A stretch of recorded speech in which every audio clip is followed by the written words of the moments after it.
हम पहले ही कहले रहनी, बाकी हमर बतिया कोई माने तब नु।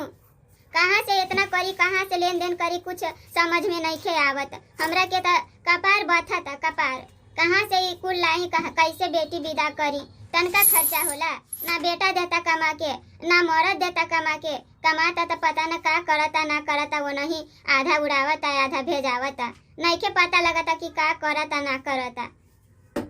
ए माई त तू ही ना जेठान के दिन धरेले बाड़ू, तारा के सोचे के ना चाहिए कि हम धरावत तनी नजदीकिए के दिन में त कहाँ से पूर्ति करब। जब तारा के पैसा रहले ना रहे त तू काहे के दिन धरेले बाड़ू। हो बेटी, तोहरा के कब ले हम रखब बतावा, कब ले हम तारा के रखब सहित के। धान चार तो नहीं खुन बाड़ू कि तारा के सहित के रखूं। हां, एक ना एक दिन त तारा के जाइए के न पड़ी। जितना हमरा के जूरी करी उतना करे। हमार जन साड़ी लाता बा, जन गहना गुड़िया बा, वही दे के अपन इज्जत झापम। आ का करे के बा, लास्ट में तो वही उपाय बा ना। ई बुढ़ा सच में अपन सरिया दे के विदा करी है कि हमनी लोगन के सुनावत तरन।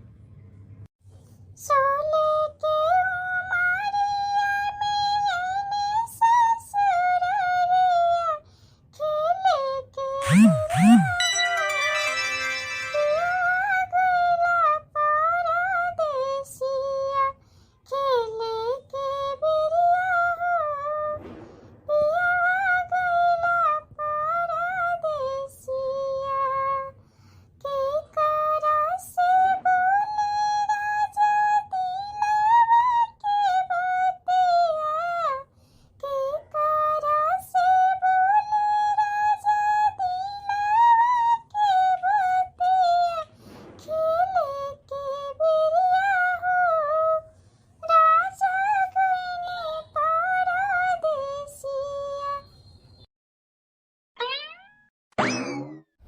माई, हम तो कहतनी इतना जन सोचा, जौन बान्हा पर के खेतवा बानू वही के बेच द जानलू। अब पैसा नहीं खे तो दिन धरा गइल बा तो कैसा हु करही के न पड़ी। ठीक बा, पहले बाबूजी के फोन लगावा, बाबूजी का कहतनी ओकर बाद कुछ सोचब। अरे धोकड़िया में मोबाइल रख ले रहनी, मोबाइलवा नहीं खे। वो हमरा के माई से बात करे के रहे, यही से ले ले रहनी। तनका बाबूजी के फोन लगावता, बाबूजी का कहतनी ना कहतनी ओकर बादे कुछ सोचल जाई। हाँ बहू, की समाचार बा? सब ठीक बा नो? हाँ बाबूजी, सब ठीक है बा। रउआ कैसन बानी? हमहू ठीके बानी। कहा कौनो काम रहल बा का? अतः इतना जल्दी का जरूरी रहे दिन धरे के? होइत नो आघन में आराम से। अब वही छठ पूजा बीतल, आया वही जेठान के दिन धरा गई, तो तुरते तुरते कहाँ से हुई? ये बहू कहा ना कि कुटुम उतार देले रहे तो का करती, दिन धरा देली। उ कहा ना बाबूजी, पाहुन कहनी कि हमरा आघन में दिन ना चाहिए, हमरा के जेठावने में चाहिए। काहे से कि आघन में उनकारो के बहिन विदा करे के बा, यही से कहनी कि ना हमरा के जेठावने में चाहिए। ठीक बा, हम आजिए ट्रेन पकड़ा तनी आयाव तनी, तू लोग इन चिंता जन करो।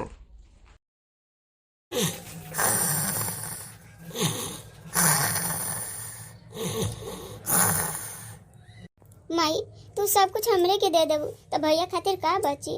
ए माई हमरे के कुछ मत दा, हमें अकेले काफी बानी। अरे हमार बाची, तहरा के आज कुछ ना देहब त कल तहर सास ओढ़न पर तर दी, कही कि तहर बाप कुछ देले बा। बतावा, तहरा के 4 गोतनी बा, चारों के बाप माई देले बा, आ तोहरा के ना देहब त तोहरा के जिंदगी भर कही बेटी, जिंदगी भर कही। तू धीरे धरा ना, हम धीरे धीरे सब पूरा करे, तू जानी रोबा।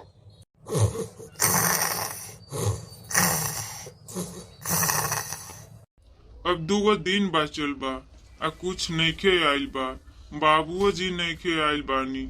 अब का करी ना करी, कुछ उपाय नइखे सूझत। अरे मनोहर, तू रात भर नहीं खा सोले बाड़ा? जय भोलेनाथ। अरे माई, रात भर नींदे नइखे आइल, एकदम नींद ना भइल, यही से ना सुतनी। हम जानत नहीं मनोहर, तारा की चिंता हो गइल बा, यही से तू ना सुतला। काहे की चिंता करत रह? यही न होई कि 2-4 कट्ठा बिकी त बिकी, बाकी चिंता काहे के करे के बा। देखा था एगो ई बिया एकदम निश्चिंत से सुतल बा, कोई दन ना चिंता, मार खाता भर थारी। माई से बतियाता कोई चिंते नहीं खे, और कहता माई से दिन भर शिकायत बतियाते रहेली। और का काम बा? हाय देखा जे निश्चिंत बा, जकरा के नींद आवता। चलो उठा जा, भैंसिया के सनिया लगा दा कुटिया काट के। आ देखा तारू सुतल बा महारानी, लाज बीज लागत है एकरा के। अरे भौजी झाड़ू लगावा तारू, लावा हमरा के लगा दे तनी, तू आराम कर जा।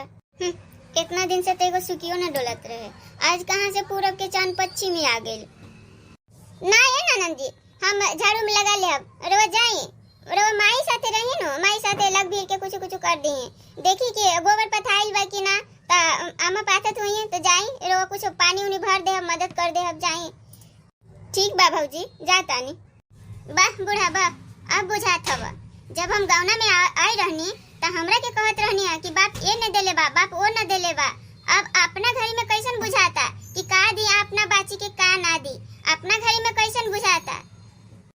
ठीक बा, जौन होता तो ठीक ही होता। अरे बूढ़ा, ताहर बेटी के दिन धराए गए रहे तो विदाई भइल के ना? ए बहनी, दिन तो धरौले बानी, बाकी विदाई ऐसा ही हो जाला। विदाई में खर्चा होखेला, ऐसा ही हो जाला।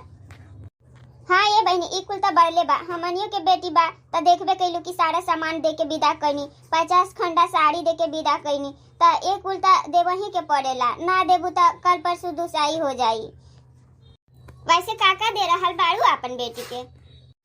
तो सब तकिया, पलंग, मसहरी, गोदरेज, फ्रिज ई कुल दे रहल बानी। का ना देहब हमार बेटी के? एक एगो हमार लाडली बेटी बा, त का ना देहब, सब दे रहल बानी। अतरा और बुढ़ऊ आवे वाला रहनी है, ताज बनी की ना? अरे वो आई चाहे ना आई, ओकरा के का मतलब बा? अपने रंगरंगिया मनावता, देश विदेश में बंगालीन भी रहता, ओकरा के का पता बा? हमार देह में तेल चुवाता कि का करी ना करी, हमके ने बुझाता। ए बूढ़ा, हम रउआ के एगो बात बतावतनी। अब रउआ के अच्छा लागी कि ना लागी ई त हम ना जानेनी, बाकी हमरा जे समझ में आवेला से रउआ के बतावतनी। ना ये बहनी, काहे ना अच्छा लगी? की बोले के बा बोली रउआ। ए बूढ़ा, कहतनी है कि हमार नैहरों में ऐसा ही दिन धरा गए रहे। एगोरा के चाची के बेटी रहे, ता ओकर दिन धरा गए रहे। अब बेचारी के पैसा उसा ना रहे त कहाँ से दी, करी ना करी, बेचारी बड़ा रोवे बेचारी। आ तब का कैली से कि ओकरा के छोटकी पुतौ के पूरा एकदम सामान आए रहे, मारे सब कुछ गोदरेज, पलंग, मसहरी आ फ्रिज सब कुछ आए रहे। ता छोटकी ये पतोह वाला सब बेटी के दे देले रहे।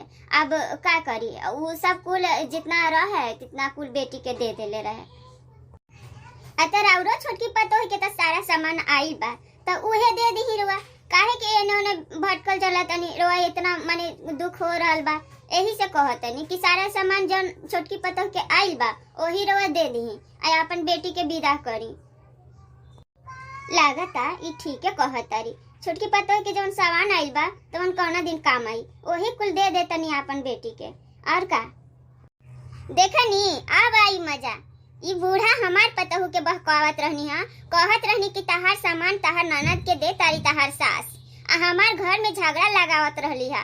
मार हम सास पतह लड़त रहनी है, ई मजा लेत रहली। अब तहरो के मजा आइए बूढ़ा, तहरो के देखा। गांव के हवा कितना सुंदर लगेला, और परदेश में के हवा हवे ना चलेला। यहाँ के हवा तो एकदम ठंडा लगेला, ठंडा। अरे लाला, तू आ गइल बड़ो? हाँ ये पैरू चाचा, गोर लगाता नी, कैसन बानी रहुआ? बूढ़ हो गए त कैसन रहबे बेटा, अब बूढ़ा हो गई त कैसहू निमहे के बा। सुनत रहनी कि तू बंगाल में बंगालीन रखा तारा। अरे चाचा, बोले वाला के तो बहुत कुछ बोलेला, बाकी हम बंगाली के ना रखता रहनी। हम कमात रहनी, आ कमाई खाई से हमारा नाता रहे, जाननी रहुआ। और ये से वैसे ना, वो सब अफवाह बात जौन बोलता तवन बोलता, लेकिन हम ऐसा नहीं खे। अब रहुए बताई कि जब हम बंगाली रखती तो हम आती। सुना तनी कि राउर बेटी के दिन धराइल बा, तो वही से आइल बड़ा ना। हाँ ये चाचा, वही से आइल बानी। हमार बिटिया के दिन धराइल बा, तो उनका की विदाई करे के पड़ी ना, यही से आइल बानी। ठीक बा ये लाला, जा घरे जा, अच्छा से बेटी के विदाई कर। बाबूजी आ गेल बानी रउआ। ए अम्मा, हाय देखी के आइल बानी। अरे रउआ आ गेल बानी जी। हमरा के कितना कहत रहे सब कि तहार बूढ़ा ब्याह कर लेले बा, तहार बूढ़ा बंगाली रखता, बाकी ना रउआ पर हमरा विश्वास रहे जी कि रउआ एक ना एक दिन आइब। पानी लगे तनी बाबूजी। खुश रहा बेटिया, खुश रहा। हे जी, कैसे बेटिया के विदाई करब, ई सोच सोच के रात के आँख में नींद ना आवत रहे। कैसे का करी ना करी, नींद ना आवत रहे। ठीक बाकी रउआ आ गए नी, अभी कुल सामान की नहीं के बा। अच्छा अब हम आ गेल बानी नु, है अटैची रखा और हम सब कुछ के तैयारी करे तनी। अरे बाबूजी, ओ बाबूजी, सब कोई हमरा के ताना देत रहे, तार बाबू बियाह कर लेले बानी, तार बाबू ना आइए, बाकी रउआ आके हमार गर्भ ऊंचा कर देले बानी। अरे बेटिया, अब हम आ गइल बानी नु, हमरा पर भरोसा रखा, ऐसन कुछ नहीं खे। है सूटकेस ले जा, अब हम तैयारी करतानी। पाहुन ससुर जी के गोड़ लग ली, इधर आमा जी बाड़ी और उधर छोटको बाड़ी, सबके गोड़ लग ली। एक बात कह देता नहीं रहुआ, हमार ननद के कोनो दुख ना होवे के चाहिए। हमार ननद एकदम फूल जैसन बानी, फूल जैसन, एकदम फूल जैसन रहुआ रखब, आ कोनो चीज के तकलीफ ना होके के चाहिए। हाँ, काहे कि हम ननद के कोनो चीज के तकलीफ आज तक ना देले बानी, जानी। लगातानी ससुर जी, पानी लगातानी सासू जी। खुश रही दामाद जी, हमार बेटी के अच्छा से रखब, ध्यान से रखब, हमार बेटी के कोनो तकलीफ ना होके के चाहिए। हमार बेटी फूल जैसन बाड़ी, आज तक ले बेटी के कोनो दुख तकलीफ ना देले बानी, कोई चीज के हमार बेटी मरम ना जानली हो।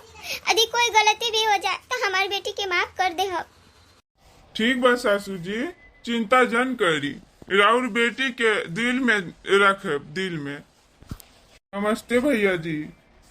अरे हमर बाबूनी हो, हमर बाबूनी, कैसे रहबू हमर बाबूनी।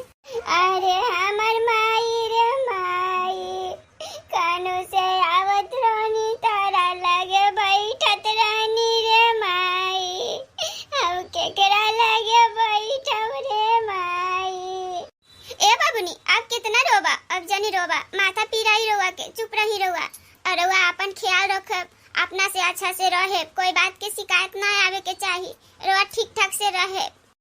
अरे भौजी रे भौजी, अब हमरा के दुलारी रे भौजी, अब हमर ख्याल के रखी रे भौजी।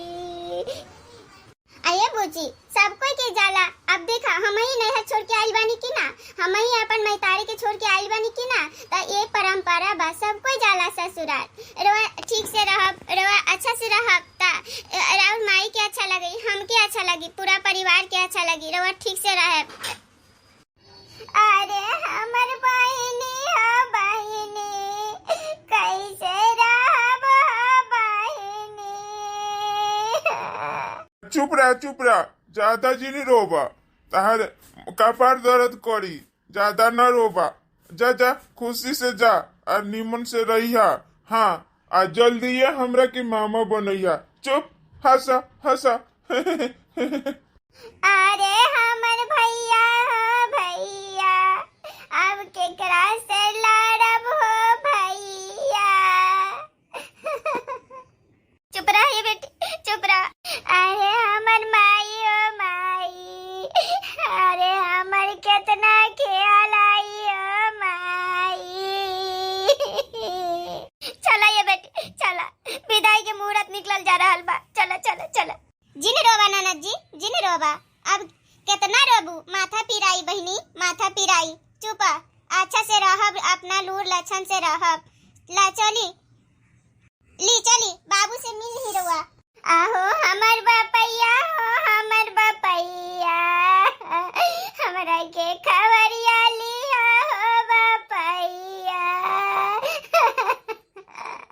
अरे हमर बिटिया, हम तहरा के भूले? हम तारा के ना भूले बिटिया। 2-4 महीना के बाद फिर तारा के ले आए। जा अच्छा से रहिया और हिम्मत से रहिया बेटा, अच्छा से रहिया। अरे ललका जीजी, बेटिया विदा हो रहल बा, गीतिया गावा ना। अरे जीजी तू ही गावा ना। कहाँ माँ के चंदा कहाँ माँ कोइले जाय, मेरो प्राण हरी। कहाँ माँ के दुल्हा गवना कोइले जाय, मेरो प्राण हरी।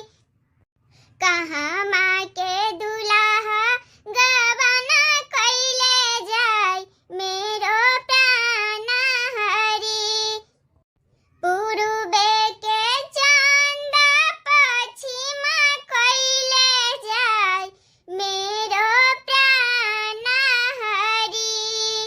अवधा के दुल्हा गवना कोइले जाय, मेरो प्राण हरी। अवधा के दुल्हा गवना कोइले जाय, मेरो प्राण हरी। दुल्हनिया हो दुल्हनिया, लोटवा में पानी ले लो, बुच्ची के पिला दे हो। बुच्ची के हमार प्यास वस लग जाई, पूछ के पिया दे हो। हाँ अम्मा जी लावतनी लावतनी। चलिए अम्मा जी चलिए, पूर्वे लागल होइया गाड़ी। चली चली, आबेर हो रहल बा, चली रहुआ जल्दी। जाए हमर बेटी नीमन से रहिया। अरे बड़का पेटिया में तहरा के खाजा रख देले बानी। उ खाजवा आ सड़ियावा छोटका पेटिया में रख देले बानी। खजवा या सड़ियावा से सासू जी के पैर पूज दिया। एको बड़ गोतनी बिया, ओकरो के पैर पूज दिया। दोनों के साड़ी दे देले बानी। ठीक बा ए माई, ठीक बा, तू आपन ख्याल रखिया। अब माये मुंह छोड़ी है सासू जी, अब बेर हो रहल बा, मुहूर्त निकलल जा रहल बा। जल्दी हमरा के करी, ना तो जाए में लेट हो जाई। जाइए ना जी, अच्छा से रहम रहुआ और नाम निशान चलाए। बाप भाई के पगड़ी ऊंचा रखे, अच्छा से रह, नीमन से रह। फिर भेजाई पीछे से अपन तहार भैया जी के। कहता कि बेटी माथ पर के बोझ होली, आज बेटी चल गईली ता घर आंगन कैसन सुना सुना लगे। माथ पर के बोझ उतर गईली बेचारी। हाँ ये दीदी, आज माथ पर के बोझ हलुक हो गई बेचारा के। बड़ा बेटी बेटी एकदम डांटत रहनिया कि बेटी विदा करे के बा, बेटी विदा करे के बा। चली जी चली, अब माथ पर के बोझ राउर उतर गइल बा। अब बेटी के विदा कई के राउर सर ऊंचा हो गइल बा। चली चली। हाँ ये छोटू के माई ठीक कहा तारू, आज हमार सर ऊंचा हो गइल बा। आज हमार बेटी निखे सुखे ससुराल चल गईली और आज हमार सर ऊंचा हो गइल बा। माई बापू चली घरे, अब बेटी आई 2 महीना के बाद, इतना जन फिकिर करे रहुआ। चली चली चली अम्मा जी चली, चली घरे चली।